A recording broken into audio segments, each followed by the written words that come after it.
harus dilakukan awalnya, harus dilakukan pada awal mulanya setelah menyembah Gusti Allah, kecuali satu, berbuat baik kepada orang tuanya, lalu kemudian kepada tetangga, anak yatim, orang miskin,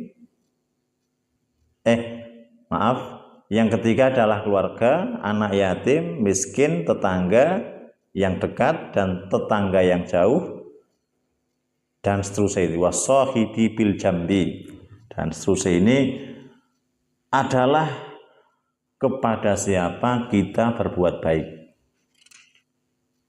Ya, artinya ini orang-orang ini dulu. Kalau kita mau runtutkan ya orang tua, ya seterusnya itulah. Artinya sesuai urutan yang ada di dalam Al-Quran surat An-Nisa ini. Imam Nawawi dawuh di dalam kitabnya Riyadhus Shalihin mengenai tetangga. Babu hakil jar, ini bab nerangke haknya tetangga. Lalu kemudian mengutip ayat ini secara umum, artinya secara keseluruhan ayat ini habis sebutkan tadi mengarahkan kepada siapa kita berbuat baik setelah menyembah kepada Gusti Allah. Namun titik tekannya yang akan disampaikan oleh Imam An-Nawawi adalah mengenai berbuat baik yang setelah orang tua, kepada keluarga, kepada anak yatim, kepada orang miskin dan tetangga. Ini secara khusus Imam An-Nawawi rahimahullah akan menekankan tentang pembahasan yang berkaitan dengan kekeluargaan. Yang berkaitan dengan tetangga. Yaitu mengutip ayat wal jari dzil qurba wal jaril jumbi wal jaril junubi.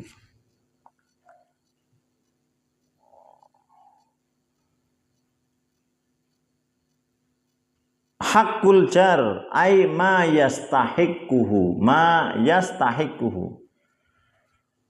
hak tetangga artinya apapun bentuknya, apapun macamnya yang menjadi hak tetangga.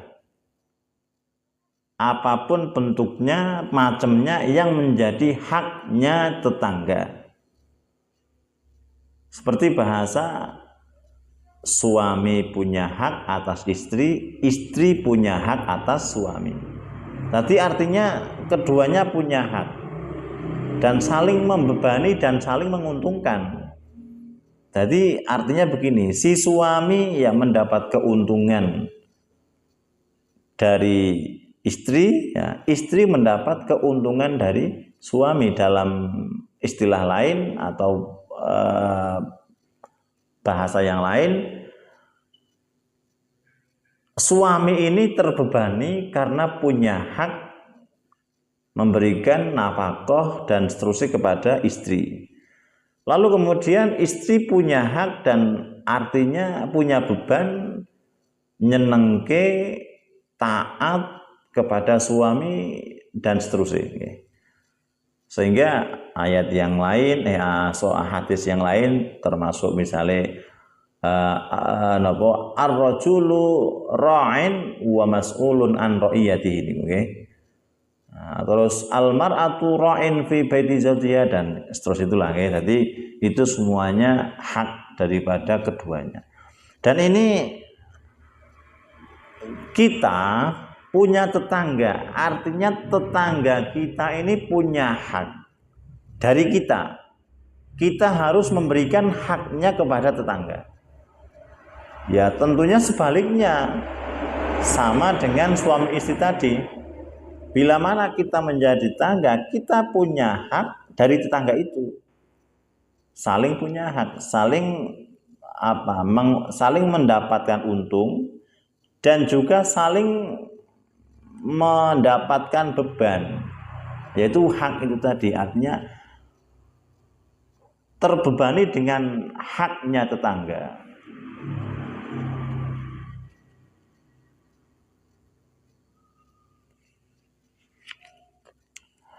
Wal jari dzil qurba. Bon guys. Al jar al mujawir fis sukkan wal jam ujiron. Ini bahasa secara bahasa. Jadi al jar itu artinya nanggani. Mulane kita nyebut tonggo. Wal jari dzil qurba alladzi qaruba jiwaruhu. Dadi ana tangga cepak, ana tangga adoh. Wal jaril junubi. Jadi Al-Qur'an menyebutkan wal jaridil qurba wal jaril junubi. Tangga cepak, tetangga dekat dan tetangga jauh. Lah dalam artian begini, tetangga cepak kuwi artine iki ana kaitan karo keluarga. Nek tetangga adoh iku alladzi la qarabata lahu. Enggak ada kerabat, enggak ada kedekatan secara sedulur, secara apa jenengane? Yo adoh. Tapi di dalam ayat ini ada wabidzil qurba. Jadi menyebutkan dzil qurba. Siapa itu? Sahibil qarabah. Wabidzil qurba sahibil qarabah. Yang punya kedekatan. Yatim, miskin, terus jaridil qurba artinya tetangga dekat, yaitu alladzi lahu ma'al jiwar qurbun wattisalun binasabin audinin. Wah iki banyak berarti artinya nggih. Jadi ya Allah ngaji begini. Jadi ana sedulur adoh, ana sedulur cepak. Bahasane kalau sedulur biasanya kita identik iki satu keluarga, satu nopo, satu kandung atau masih sanak famili lah kita menyebutnya. Kalau enggak sak mbah, sak buyut, sak canggah dan seterusnya itu. Terus belakang ana sing sak buyut, ana sing sak canggah, ana sing sak wareng. Itu artinya semakin jauh. Jadi yang dekat ya termasuk Pak D-nya, Pak Li-nya, anaknya Pak D, anak Pak Li. Itu dekat semuanya. Jadi pemahaman sedulur cepak ya termasuk napa namine anaknya Pak D, Pak Le, anak-anaknya itu dekat. Terus ke belakang terus ya bahasa kita sak mbah ana sak buyut. Kalau sak mbah iki luwih cepak daripada sak buyut. Sak buyut lebih cepak daripada sak buyut sak mbah lebih cepat daripada sak buyut. Begitulah kira-kira nggih. Tapi dalam pengertian tetangga itu ada yang memang tidak ada kekerabatan sama sekali, artinya bukan sak mbah, bukan sak buyut, tapi itu karena tetangga rumah. Di sini disebutkan al-mujawir fisukkan atau al-mujawir fisukni. Jadi tonggone cepakan lho, meskipun enggak sedulur tapi iku lumayan jejer, lha iku jenengane tonggo. Nggih. Lah jaridil qurba lan iki alladzi lahu ma'al jiwar qurbun. Wis tangga, sedulur, biasanya kan orang-orang kita kebanyakan itu kan misalnya rumahnya rumah ibu.